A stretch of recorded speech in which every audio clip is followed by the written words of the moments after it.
السلام علیکم۔ بادشاہ اور جھونپڑی والا فقیر۔ ایک بادشاہ راستہ بھٹک کر کسی ویرانے میں پہنچ گیا۔ وہاں جھونپڑی تھی۔ اس جھونپڑی میں رہنے والے شخص نے بادشاہ کی بڑی خدمت کی۔ وہ غریب جانتا بھی نہیں تھا کہ یہ بادشاہ ہے۔ مسافر سمجھ کر خدمت کی۔ بادشاہ بہت خوش ہوا۔ جب جانے لگا تو اس نے اپنی انگلی سے انگوٹھی اتاری اور کہا، تم مجھے نہیں جانتے ہو کہ میں بادشاہ ہوں۔ یہ انگوٹھی اپنے پاس رکھو۔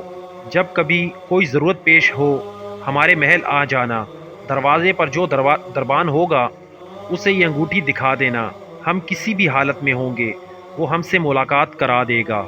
بادشاہ چلا گیا۔ کچھ دن کے بعد اس کو کوئی ضرورت پیش آئی تو وہ دیہاتی بڑے میاں محل کے دروازے پر پہنچے۔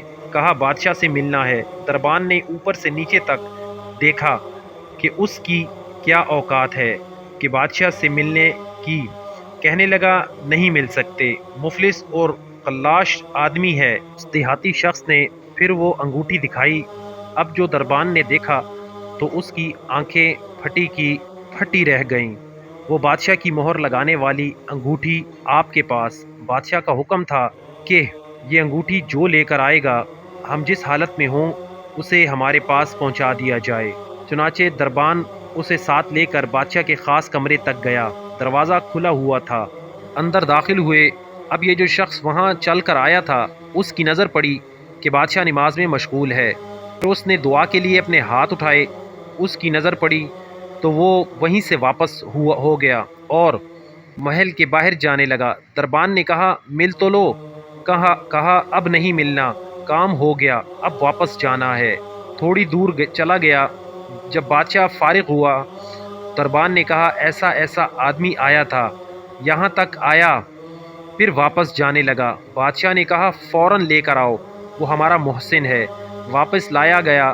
بادشاہ نے کہا، آئے ملے ہوتے ایسے کیسے چلے گئے؟ اس نے کہا کہ بادشاہ سلامت، اصل بات یہ ہے کہ آپ نے کہا تھا کہ کوئی ضرورت پیش آئے تو آ جانا، ہم ضرورت پوری کر دیں گے۔ مجھے ضرورت پیش آئی تھی کہ میں آیا اور آ کر دیکھا کہ آپ بھی کسی سے مانگ رہے ہیں، تو میرے دل میں خیال آیا کہ بادشاہ جس سے مانگ رہا ہے کیوں نہ میں بھی اسی سے مانگ لوں۔